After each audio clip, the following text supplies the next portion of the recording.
কোন সেই 6টি গুণ যে গুণ একজন মুত্তাকি মানুষের মধ্যে অবশ্যই থাকতে হবে, এবং এই গুণগুলো আমাদেরকে কিয়ামতের ভয়াবহতম দিনে আল্লাহর কাছ থেকে মাগফিরাত এনে দিবে এবং জান্নাত নিশ্চিত করে দিবে।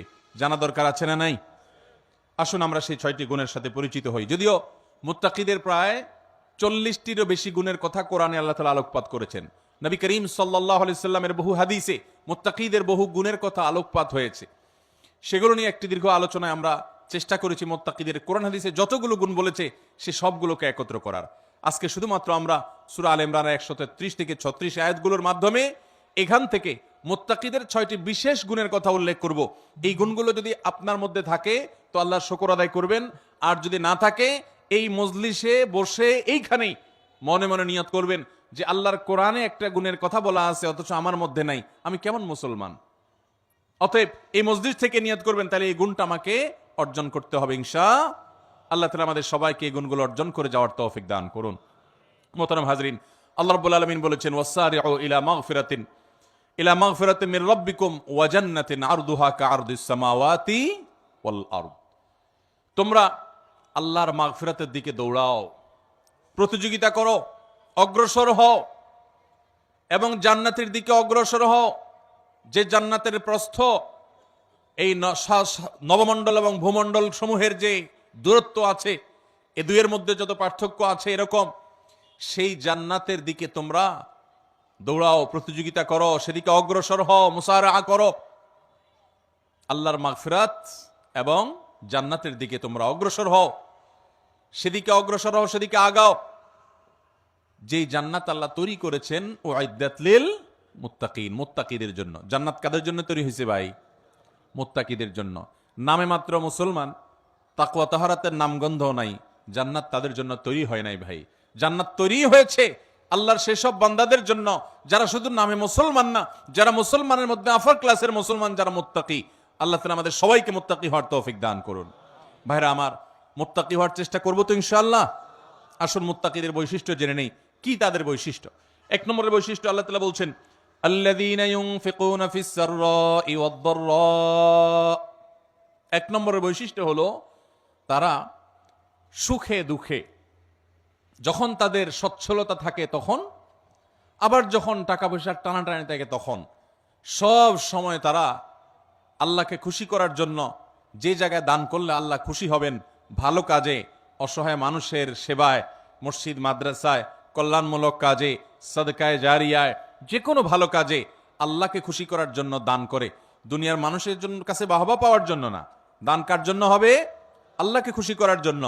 এমনকি আরশের নিচে ছায়া পাওয়া মানুষগুলোর মধ্যে থেকে 7 শ্রেণী মানুষের ভিতরে 1 শ্রেণী হলো যারা দান করে, এমন ভাবে দান করে যে তারা এক হাতে দান করে, অন্য হাতও টের পায় না। আর আমাদের তো আজকাল আল্লাহ তাআলা কোনো ভালো কাজ করার তৌফিক দিলে, একটু দানের তৌফিক দিলে, আমরা নাম বলতে বলতে, প্রকাশ করতে করতে, নাম ফুটাইতে ফুটাইতে, জাহির করতে করতে ওইটার সওয়াবের আর কিছুই বাকি থাকে না, বরং সেটা শিরকে আসগরের গুনাহে লিপ্ত হয়ে যেতে হয় রিয়া করার কারণে।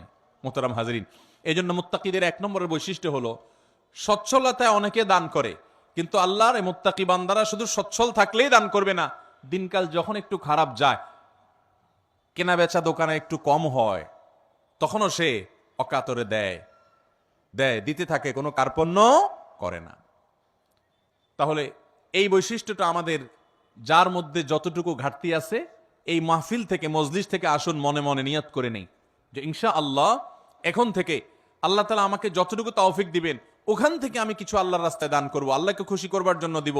এবং যখন আমদানি ইনকাম অনেক ভালো তখনও দিব, যখন ইনকাম নাই, একেবারে টানাটানি আছে, ওখান থেকে একটু বাঁচিয়ে হলেও দিব। কারণ আল্লাহ তাআলা আমার দানের পরিমাণ দেখবেন না, আল্লাহ দেখবেন আমার সামর্থ্যের তুলনায় আমি কতটুকু করলাম। ঠিক না বে ঠিক? ভাইরা আমার, সাহাবা একরাম যা দান করেছেন রাদিয়াল্লাহু তাআলা আনহুম আজমাইন, তারা যা দান করেছেন, আজকের যুগে এমন বহু লোক বাংলাদেশে আছে, পৃথিবীতে অনেক দানবীর আছে যারা এত কোটি কোটি টাকা, মিলিয়ন মিলিয়ন বিলিয়ন বিলিয়ন টাকা আল্লাহর রাস্তায় দান করে, দিনের কাজে দিয়ে দেয়, মানুষের সেবায় দান করে, হয়তো ইখলাসের সাথেও দান করে। পরিমাণ এত বেশি যে সব সাহাবী মিলেও এত টাকা দান করার সুযোগ পান নাই। কথা বুঝেন নাই? সাহাবীদের যুগে এত সহায় সম্পদ তো ছিল না, তারা যা দান করেছেন যদি পরিমাণ একত্র করেন, তাহলে আজকের যুগে এমন বহু পয়সাওয়ালা আছেন যে এক একটা মসজিদ মাদ্রাসার পিছনে 20, 50, 100 কোটি আরো অনেক বেশি খরচ করে ফেলেছেন, আছে না নাই? দেখা যাবে যে সাহাবায়ে কেরাম সবাই মিলে যা দান করছেন সেগুলোর বাজার মূল্য বের করলে এরকম একজনের দানের সমানও হবে না। এই হলো পরিমাণের অবস্থা। এবার আসেন দেখি ফজিলত এবং মর্যাদার অবস্থা। নবী করিম সাল্লাল্লাহু আলাইহি সাল্লাম বলেছেন সাহাবীদের সম্পর্কে, তোমাদের কেউ যদি উহুদের পাহাড় সমপরিমাণ স্বর্ণ আল্লাহর রাস্তায় দান করে, তো আল্লাহর নবী সাল্লাল্লাহু আলাইহি সাল্লামের সাহাবীদের কেউ সামান্য 1 মুদ পরিমাণ অথবা তার চাইতেও কম পরিমাণ আল্লাহর রাস্তায় কিছু দান করলে সেটার যে পরিমাণ সওয়াব হবে, তোমাদের উহুদ পাহাড় সম পরিমাণ স্বর্ণের দানের সওয়াব ততটুকু হবে না। কিসের কারণে ভাই? তাদের দানের ভিতরে যে ইখলাস ছিল, তাদের জানের ভিতরে যে নিষ্ঠা ছিল, নিয়তের ভিতরে যতটা নির্ভেজাল ছিল, আমাদের দান আজ এতটা নির্ভেজাল। তাদের উপার্জন যত হালাল ছিল, তাদের ভেতরকার নিয়ত যত খালেস ছিল, আমাদেরটা ততটা না। এই জন্য ভাইরা, মুত্তাকি মানুষ হিসাবে আমরা সুখে দুঃখে সর্বাবস্থা দান করব। শুধু দান করলে হবে না, আল্লাহকে খুশি করার জন্য দান করব। আর্থিক ইবাদত পয়সা করে দান করলে এই ইবাদতটার মধ্যে ভেজাল বেশি ঢুকে। এই ইবাদতটার মধ্যে ভেজাল কেন ঢুকে? ভেজাল কারণ নিজের ভেতর থেকে নফস বলে, প্রবৃত্তি বলে, মন বলে, এতগুলো টাকা দিয়ে দিলাম, একটা বারের জন্য যদি আমার নামটা ঘোষণা না দেয় কেমন হয়? আমরা একটু বলতে পছন্দ করি, জাহির করতে পছন্দ করি। কিছু মানুষকে শুনাইতে পারলে নিজের কাছে একটু ভালো লাগে যে হ্যাঁ, তারা জানবে আমি দান করছি। এই রোগটা আমাদের মধ্যে আছে না নাই? ভাইরা আমার, এটা কোনো ভালো গুণ না। হ্যাঁ, কোনো ব্যক্তি যদি প্রকাশ্যে দান করে, মজলিসে দাঁড়াইয়া 50,000, 1 লাখ টাকা কোনো ভালো কাজে দিবে নিয়ত করেন, তার উদ্দেশ্য থাকে যে আমার এটা শুনে আমার বন্ধু বান্ধব অনেকে আছেন তারাও অগ্রসর হবে, তাহলে সেটা ভালো।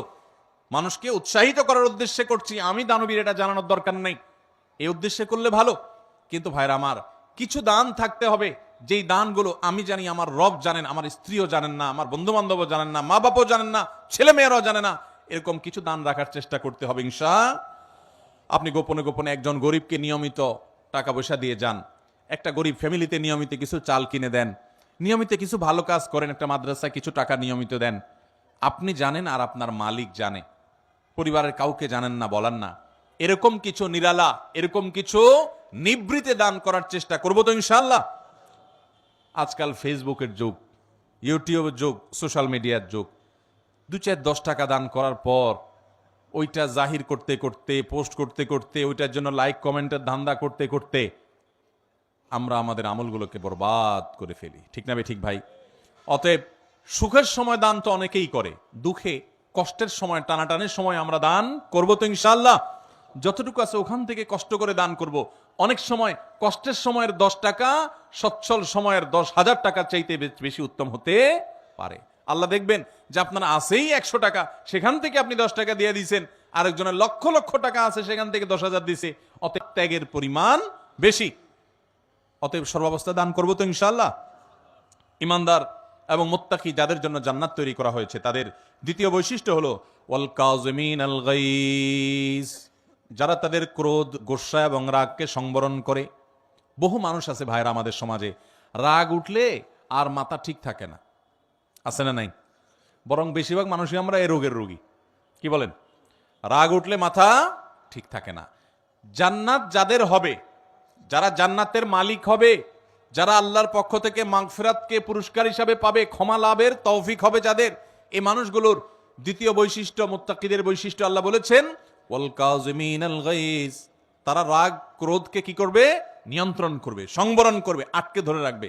একটা জায়গায় মারাত্মক মেজাজ গরম হয়েছে কারো উল্টাপাল্টা কথার কারণে, এমন রাগ উঠছে, এখন মনে চাচ্ছে যে ধরে কয়েকটা লাগাই দেই, উথামথাম মারি, 2-4টা মুখ খারাপ করে বলে ফিরি, একটু ভাঙচুর করি, চিল্লাচিল্লি করি, করার সুযোগও আছে। কিন্তু ওই যে জান্নাত পাওয়ার আশায়, আল্লাহর কাছে প্রিয় বান্দা হওয়ার আশায়, আল্লাহর কাছ থেকে কিয়ামতের ময়দানে ক্ষমা লাভের আশায় সে নিজের রাগটাকে নিয়ন্ত্রণ করে, সংবরণ করে, হজম করে ঢোক গিলে ফেলেছে, রাগটা প্রকাশ করে নাই। বহুত কষ্টে মুখটা লাল হয়ে গেছে, কিন্তু মুখ দিয়ে কিছু বাইর হয় নাই, হাত দিয়ে কিছু করে নাই, জায়গা থেকে সরে গেছে, ওই স্থান ত্যাগ করে গেছে, নিজেকে নিয়ন্ত্রণ করার চেষ্টা করছে।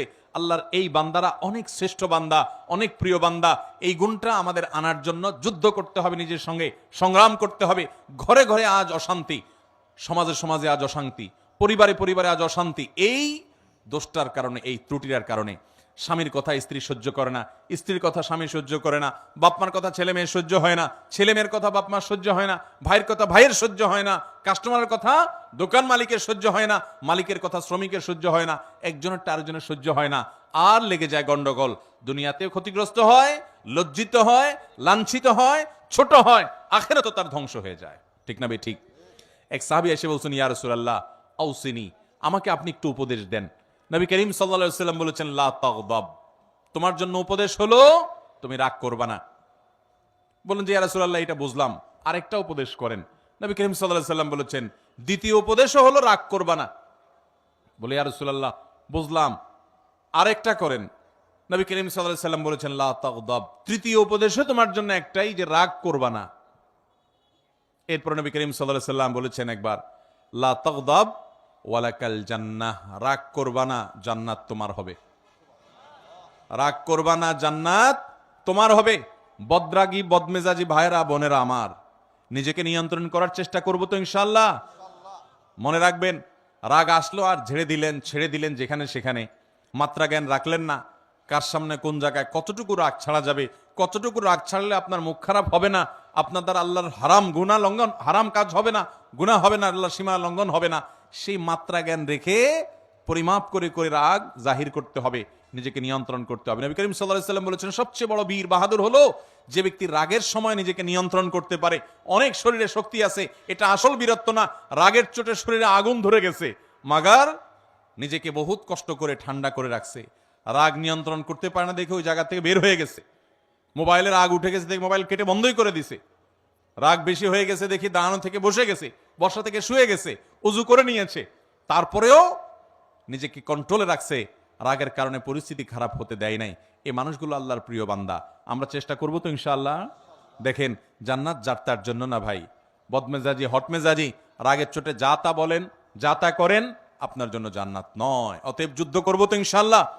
শত সহস্র মামলা মোকদ্দমা, খুন, গন্ডগোল, ফাসাদ, মারামারি, এগুলো সব বন্ধ হয়ে যাবে যদি আমরা ইমানদাররা মুত্তাকিদের এই গুণটা অর্জন করি, ওয়াল কাযিমিনাল গায়স। চেষ্টা করবো তো রাগ নিয়ন্ত্রণ করার ইনশাআল্লাহ। নাম্বার 3, ওয়াল আফিনা আনিন নাস। 3 নম্বর বৈশিষ্ট্য হলো এই মুত্তাকিদের জন্য, যাদেরকে আল্লাহ তাআলা মাগফিরাত পুরস্কার হিসাবে দিবেন। দুনিয়া থেকে মানুষ যাবে আখিরাতে ভয়ে নিজের অপরাধ পাপাচার নিয়ে পেরেশান থাকবে, আল্লাহ তাআলা বলবেন পুরস্কার নাও, পুরস্কার। পুরস্কার কি? তোমার সব গুনাহ মাফ করে দিলাম আর তোমার জন্য জান্নাত বরাদ্দ করে দিলাম। সেই বৈশিষ্ট্যগুলো অর্জন করতে পারলে, 6টা বৈশিষ্ট্য অর্জন করতে পারলে এই 2টি নিয়ামত পাওয়া যাবে ইনশাআল্লাহ। তার ভিতরে 3 নম্বর বৈশিষ্ট্য হলো ওয়াল আফিনা আনিন নাস, মানুষকে ক্ষমা করতে জানতে হবে। এটার জন্য একটা বড় কলিজা লাগে, এটার জন্য একটা বড় কলিজা লাগে। ছোট লোকরা এটা পারে না ভাই, ছোট মনের মানুষ, ছোট কলিজার মানুষ এটা পারে না। কি আমার সাথে এমন কথা বললো, এত বড় সাহস, এটা জীবনে ভোলা যায় না, আমি এটা কোনোভাবে ভুলতে পারবো না, না এটা আমার চোখের সামনে যেন না আসে। ঠিক আছে, রাগ যখন ওঠে, মাথা যখন হটমেজাজ হয়, তখন আপনার 1 দিন 2 দিন 3 দিন পর্যন্ত এরকম থাকতে পারে। শরীয়ত আপনাকে এতটুকু অনুমোদন করে, ঠিক আছে, রাগের চোটে মাথা গরম হয়ে 3 দিন আপনি এটা করতে পারেন। মাগার 3 দিনের জায়গায় 3 মাস হয়ে যাবে, 3 বছর হয়ে যাবে, আপনার রাগ একটু নিয়ন্ত্রণ হবে না, আপনি একটুও ক্ষমা করতে জানবেন না, তাহলে আপনি কোন মুখে আরশে আজিমের মালিকের কাছে কিয়ামতের দিন ক্ষমার আশা করেন? কথা বুঝাতে পারি না ভাই? আমরা আমাদের রব কিয়ামতের দিন ক্ষমা করুক চাই কি চাই না? যদি চাই তাহলে রবের গোলামদেরকেও ক্ষমা করা শিখতে হবে ভাইরা আমার। কাউকে যদি আপনি ক্ষমা না করেন, তার উপর অনেক জেদ থাকে, অনেক ক্ষোভ থাকে, অনেক রাগ থাকে আপনার ভিতরে, তাতে কষ্ট আপনার হবে কি হবে না? আরেকজনের প্রতি জেদ ক্ষোভ রাগের কারণে ভিতরে নিজের জ্বালা পোড়া হয় না, কষ্ট হয় না? আর যদি মাফ করে দেন, মাফ করলে যারে মাফ করছেন তার উপকার হোক বা না হোক, আপনার নিজের উপকার হবে, সাথে সাথে আপনার মনটা দেখবেন পাতলা হয়ে গেছে, আপনার মনটা যেখানে হালকা হয়ে গেছে, নির্ভার হয়ে গেছে, মনের ভিতরে মনে হবে একটা পাথর ছিল, পাথরটা জগদ্দল পাথর যেন সরে গেছে। যদি মানুষকে ক্ষমা করতে জানেন, মানুষকে ক্ষমা করবো তো ইনশাআল্লাহ। অনেক মানুষ আছে খুব শক্ত, লোহার মতো শক্ত, ক্ষমা করতে জানে না, একবার রাগ হইলে তো হইল, আছে না নাই? এগুলো কোনো ভালো মানুষের, ভালো মুসলমানের, ভালো ব্যক্তির এবং মুত্তাকির বৈশিষ্ট্য হতে পারে। আমরা মানুষকে ক্ষমা করবো। এখন কথা হলো, আমি ক্ষমা করলে ও বারবার উল্টাপাল্টা করে, ওর ক্ষতি করে। ভাইরা আমার, ও যদি নিজের ক্ষতি করে সে ক্ষতিগ্রস্ত হবে, কিন্তু আমি তো ক্ষমা করে আল্লাহর কাছ থেকে পুরস্কার পাবো। অতএব আমার লাভ না লাভ নাই, আমি তো আমার নিজের লাভ বুঝবো। পাগলেও নিজের লাভ বুঝে, কিন্তু আমরা নিজেরটা অনেক সময় লাভ বুঝি না। নিজের লস করে হলেও আরেকজনের উপকার করার চেষ্টা করি। আরে ভাই, তার সংশোধন যদি না হয়, আমার অধীনস্থ হলে তাকে আমি শাসন করব, জোর করব, জবরদস্তি করব, রাগ করব, নিয়ন্ত্রিত রাগ, যে রাগের ভিতরে কটু কথা থাকবে না, বিশ্রী কথা থাকবে না, গালমন্দ থাকবে না, জুলুম থাকবে না, সেরকম রাগ করব অধীনস্থ হলে। কিন্তু সেটাও নিয়ন্ত্রিত রাগ হতে হবে। আর মনে রাখতে হবে, ক্ষমা করতে জানলে আল্লাহ ক্ষমা করবেন ইনশাআল্লাহ। কোন এক সালাফ, তার অধীনস্থ বারবার একই ভুল করে, বারবার একই ভুল করে। তো এতবার একই ভুল করার কারণে উনি রাগ হয়ে বলছেন, তোমাকে কতবার আর ক্ষমা করবো এই একটা ভুলের কারণে। তখন সে কানে কানে ওনাকে বলছেন, কিয়ামতের ময়দানে আল্লাহর কাছে দুনিয়াতে একই পাপ যতবার করার পরও মাপের আশা রাখেন, আমাকে ততবার করলেই হবে। আল্লাহ তাআলা আমাদেরকে মানুষকে ক্ষমা করার মতো উদার মন মানসিকতা লালন করার তৌফিক দান করুন। তাহলে মুত্তাকিদের 3 নম্বর বৈশিষ্ট্য হলো ওয়াল আফিনা আনিন নাস, যারা মানুষকে ক্ষমা করে। 4 নম্বর হলো ওয়াল্লাহু ইউহিব্বুল মুহসিনিন, আল্লাহ তাআলা ইহসানকারীদেরকে ভালোবাসেন। অর্থাৎ এটাও মুত্তাকিদের একটা বৈশিষ্ট্য হবে যে তারা ইহসান করবে। ইহসান মানে যে কোনো ভালো কাজ করবে, আল্লাহর বান্দাদের প্রতি অনুগ্রহ করবে, পরোপকারী হবে, মানুষের উপকার করবে। ভাইরা আমার, ডক্টর খন্দকার আব্দুল্লাহ জাহাঙ্গীর রাহিমাহুল্লাহ এদেশে ক্ষণজন্মা একজন আলেমে দ্বীন ছিলেন, ইসলাম বিশ্ববিদ্যালয় কুষ্টিয়ার হাদিসের প্রফেসর ছিলেন, বহু গ্রন্থ এর রচয়িতা ছিলেন। স্যার রাহিমাহুল্লাহ বলেছেন যে আল্লাহ তাআলা আমাকে কোরআন হাদিসের যতটুকু ইলম দিয়েছেন, দেশে বিদেশে বিভিন্ন ইউনিভার্সিটিতে মাদ্রাসায় দীর্ঘকাল পড়াশোনা করে, শিক্ষকতা করে, ইউনিভার্সিটিতে হাদিস পড়ায় যতটুকু আমি কোরআন হাদিস এবং ইসলামের বই পুস্তক পড়ে ইলম অর্জন করেছি, আমি বুঝেছি গোটা ইসলামের জিস্ট 2টা কথা। তার একটা হলো আল্লাহর প্রতি ঈমান আনার পর এবং আল্লাহর মৌলিক মোটা মোটা ফরজ বিধানগুলো মানার পর আল্লাহর জমিনে যে আমলটাতে আল্লাহ সবচেয়ে বেশি খুশি হন, সেটা হলো কোনো মানুষ যখন কোনো মানুষের উপকার করে। আর দ্বিতীয় কথা যেটা শুনলাম বুঝলাম কোরআন হাদিস থেকে, সেটা হলো যে কুফরির পর, বড় বড় কবিরা গুনাহগুলোর পর আল্লাহ সবচেয়ে বেশি নাখুশ হন, অসন্তুষ্ট হন বান্দা যখন আরেকজনের ক্ষতি করে, ক্ষতি করার চেষ্টা করে, পিছে লাগালাগি করে। ভাইরা, এই রোগটা, মানুষের পিছে লাগার রোগটা আমাদের মধ্যে আছে না নাই? আছে। অযথা দেখবেন মহিলাদের মধ্যে রোগ আছে, দোকানদারদের মধ্যে রোগ আছে, রাজনীতিবিদদের মধ্যে রোগ আছে, হুজুরদের মধ্যে রোগ আছে, সাধারণ মানুষের মধ্যে রোগ আছে, যে পিছে লাগ, এর গোষ্ঠী উদ্ধার কর। আছে না নাই? ইমানদার কারোর পিছে লাগবে না ভাই। ইমানদার নিজের চরকায় তেল দিবে।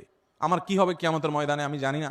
জীবনে 4 রাকাত নামাজ ঠিক মতো নামাজ পড়ে, মনোযোগের সাথে, খুশুখুশুর সাথে পড়ে আল্লাহর কাছে পেশ করার মতো রেডি করতে পারি নাই। কত ত্রুটি, কত মনোযোগ কদিক চলে যায়। সেখানে আমি সারা দুনিয়ার মানুষকে নিয়ে লাগবো, আমার নিজের কি হবে সে চিন্তা করবে। সেই সাথে অন্যের ইসলাহ করব, মানুষের ক্ষতি করার উদ্দেশ্যে, ছিদ্র বের করার উদ্দেশ্যে, দোষ ধরার উদ্দেশ্যে পিছনে লাগালাগি করা। ধর্মের নামে, ইসলামের নামে আমরা অনেক সময় এক গ্রুপ আর গ্রুপের বিরুদ্ধে লাগি কি লাগি না ভাইয়েরা, ফেসবুকে, সোশ্যাল মিডিয়াতে, অনলাইনে, অফলাইনে। তো ইমানদার এটা করবে না। ইমানদার পরোপকারী হবে, মানুষের কল্যাণকামী হবে, ইহসান করবে এবং যে কোনো ভালো কাজ পাইলেই সেটা করার চেষ্টা করবে। আল্লাহু ইউহিব্বুল মুহসিনিন। 5 নম্বর বৈশিষ্ট্য হলো ওয়াল্লাযীনা ইযা ফাআলু ফাহিশাতান আও যালামু আনফুসাহুম যাকারুল্লাহ, যারা কোন অশ্লীল, অন্যায়, জেনা, ব্যভিচার, অপরাধমূলক যে কোনো কর্মকাণ্ড, কোন একটা গুনাহের কাজ করে ফেলেছে, কারোর গীবত করে ফেলেছে, কাউকে কষ্ট দিয়ে ফেলেছে, বা কোন একটা গুনাহ করে ফেলেছে, ওয়াল্লাযীনা ইযা ফাআলু ফাহিশাতান আও যালামু আনফুসাহুম, অথবা নিজের প্রতি নিজে অবিচার করেছে। ভাইরা আমার, আমরা গুনাহ করলে কার ক্ষতি হয়? আল্লাহর ক্ষতি হয়। আল্লাহর কোনো হুকুম লঙ্ঘন করলে আল্লাহর ক্ষতি হয়। আল্লাহর কোনো ঠেকা আছে ভাই? আমরা দুনিয়ার সব মানুষ মিলে যদি একত্র হয়ে সবাই মিলে যদি হারামে চলে যাই, আল্লাহর কোনো লস আছে? আল্লাহর কোনো লস নাই। আর আমরা সবাই মিলে যদি আল্লাহর গোলামি শুরু করে দিই, আল্লাহর কোনো লাভ আছে? আল্লাহর কোনো ঠেকা নাই ভাই।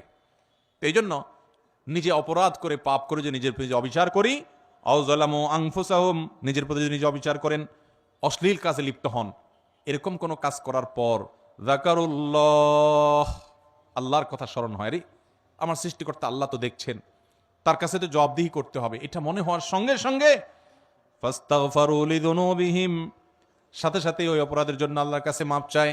ওয়া ইয়াগফিরুয যুনুবা ইল্লাল্লাহ, আর সে জানে আল্লাহ ছাড়া কেউ মাফ করতে পারবে না এই অপরাধ থেকে, এই জন্য সে আল্লাহর কাছে ওইভাবে কায় মনোবাক্যে মাপ চায়।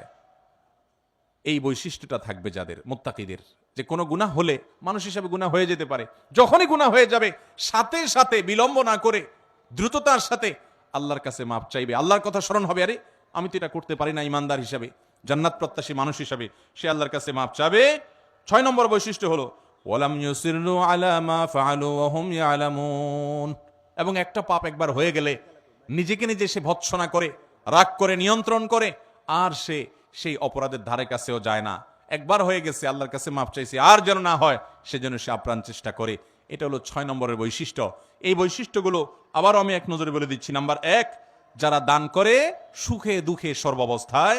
নাম্বার 2, যারা নিজের রাগ গুসাকে নিয়ন্ত্রণ করে, কন্ট্রোল করে। নাম্বার 3, যারা মানুষকে ক্ষমা করে। নাম্বার 4, যারা মানুষের প্রতি ইহসান করে এবং যে কোনো ভালো কাজ সে করার চেষ্টা করে।